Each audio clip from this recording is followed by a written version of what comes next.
To serve and protect, that is the motto of the Kenya Police Force, which is mandated to be impartial when discharging its duties. At Muthangari Police Station is contrary to that.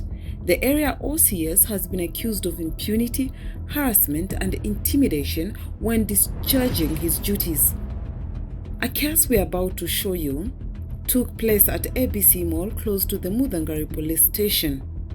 The mall management, led by the owner Mr. Zahid Nanji, has been colluding with the OCS Muthangari Police Station and using officers as private guards to settle his score with shoppers and harass foreigners.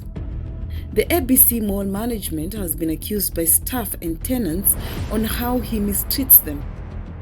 It is said the owner Mr. Zahid Nanji is one-man show, very difficult to reason or deal with, as he is rude and imposes his way. He uses his wealth to intimidate anyone who questions his authority by threatening to fire or revoke their rental agreement. In the same egocentric behavior, he has frustrated a lot of people, and this time one foreigner has been constantly harassed while the ABC Mall. We can see from this video how he was targeted and maliciously attacked by the Muthangari police officers who were following orders from the ABC Mall owner, Mr. Zahid Nanji, the OCS, and James Makanda Indimuli, ABC Mall manager. Want to record? My request is Yes. to go to see our commander, who is the OCS, who have demanded for your word with him to the station. As for me, I don't know why he have requested you. So why you ask? I've told you I don't have the details. You don't have the which, details. Which he was to communicate to you. When you ask the station, he is aware of the everything, which I'm not aware of the case. Okay, so you don't even know why you're here? That's why I've requested you to go to him, to the station. He will communicate everything to you. This person is maliciously targeting me together with his boss, which I came to see, Dr. Look, this is an inquiry. You are James Makanda Indimuli, right? In charge of security, ABC. The same suspect, earlier on that date, has threatened also the OCS Muthangari, Michael Lekalaile. Okay? And now, he's also accused me of shooting him. This case was a malicious thing has been thrown out into Kibera. Now this person wants to start another problem. You are a complainant, thrown out under 210. James Makanda Indimuli, who follows orders from his boss and mall owner Zahid Nanji, colluded with the OCS to level false allegations towards the foreigner.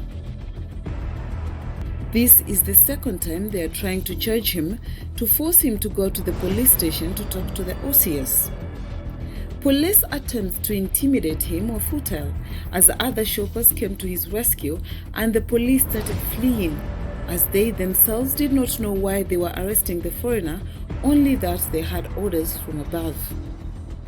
Muthangari Police Station OCS Mr. Michael Lekalaile, Kenya Police Service number 234470, had arrested and charged the foreigner in 2018 with 3 false allegations which were baseless and driven by malice. As you can see, the OCS is the complainant and the witness together with his junior officers at Muthangari Police.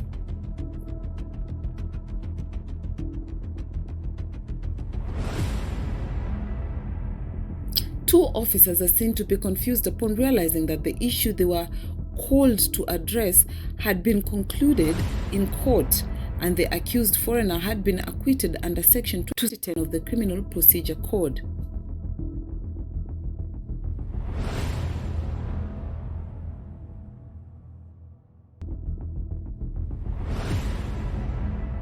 Mr. Michael Lekalaile has continued to engage in vicious, underhanded campaign using his influence and powers as a senior police inspector to damage the foreigner's reputation, steal his properties, camels and weapons, among others, and conspired with his other kinsmen and Muthangari police officer to have him unlawfully arrested, criminally charged, detained, and have him thrown out of this country. Here is an incident in 2019 where Mr. Lekalaile of service number 234470 forcefully arrested the foreigner at the Merile police roadblock along Laisamis Isiolo Highway. He proceeded to take the foreigner's weapons and illegally hold him for 12 days in his compound to intimidate and interrogate him. When he was unsuccessful, he tried to cover his tracks that he wasn't at the barrier and that he did not shoot on the ground and air when the foreigner refused to come out of the vehicle for fear of his life. The foreigner logged a complaint with the IG and IPOA and sought legal recourse. As you can see from the Deputy Inspector General Mr. Edwin Bugwa's letter, they found Mr. Kalaile, service number 234470, at fault, and that the foreigner had good grounds of launching a complaint, which no disciplinary action has been taken to date. Mr. Kalaile is at the Vigilance House. Question is, who is protecting Mr. Kalaile, who is above the law? Is he above the law which he sought to uphold and protect? He manipulates his powers and doesn't face any disciplinary action against him. The ruling from the criminal case in Kibera and civil case in Marsabit clearly states that he is the instigator. The DIG report clearly found him at fault. IPOA have been provided with the documentation. The foreigner has reported this matter to the then Inspector General, Independent Policing Oversight Authority, IPOA, Interior Ministry and Internal Investigation Unit, but they all seem to turn a blind eye. Questions we are asking is, how long should a citizen continue looking over his or her shoulder with fear from the people who are supposed to protect them? Why are the police being used to harass and intimidate citizens and foreigners? And when will police officers who misuse their authority and power like Mr. Kalaile get punished? Are we safe from the law enforcement officers like Mr. Kalaile? And when will this end?